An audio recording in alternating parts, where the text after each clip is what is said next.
She sent me a picture, her and her lover, smiling on my boat at the lake house I paid for. The caption read, "Wish you were here." It was a Friday evening when my phone buzzed on the desk. I was wrapping up reports at the office, half distracted by thoughts of heading home to Sophie. The screen lit up with her name. Sophie. At first, I smiled. She was supposed to be at the lake house with her girlfriends for a weekend trip. But the moment I opened that message, my world stopped. It was a photo. Sophie stood on the deck of my boat, champagne glass in hand.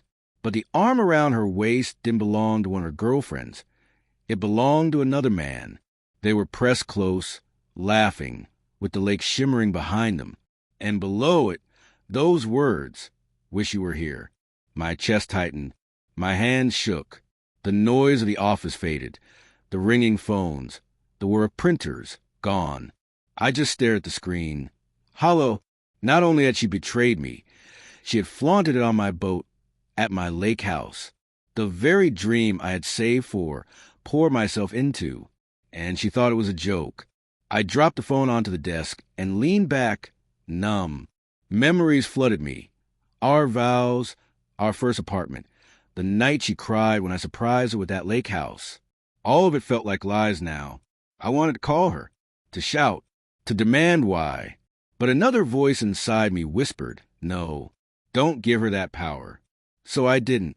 Instead, I muttered to myself, thank you for showing me who you are. That night, I didn't go home. I went straight to the bank, then to my lawyer. By Monday morning, the accounts were secured, the deeds shifted, the lake house locked under my name, the boat beyond her reach, the credit cards canceled. For weeks, I stayed silent.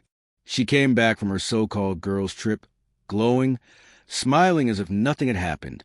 She cooked dinner, kissed my cheek, asked about my day. But every time she opened her mouth, I saw that photo. The betrayal etched itself deeper like a scar. One evening over dinner, she casually suggested, we should go back to the lake house next month, maybe bring some friends. I set my fork down, steady, and looked her in the eyes. You'll need to ask your boyfriend, I said flatly. Her smile faltered. What are you talking about? I slid my phone across the table. Her own laughing face stared back at her from the screen, arms wrapped around another man. Her fork clattered. Her skin went pale. Wait, I can explain, she stammered. I shook my head. No need. I already took care of everything. Her voice cracked. What do you mean? I leaned back, calm. The accounts, the house, the boat, it's all mine. You wanted freedom, Sophie. Now you've got it. She sat frozen, tears filling her eyes. But I felt nothing.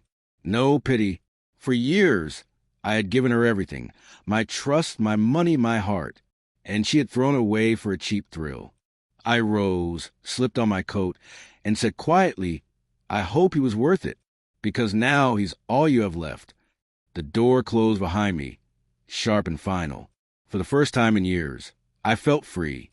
Her betrayal had cut me deep, but it had also released me, and she would never see me broken again.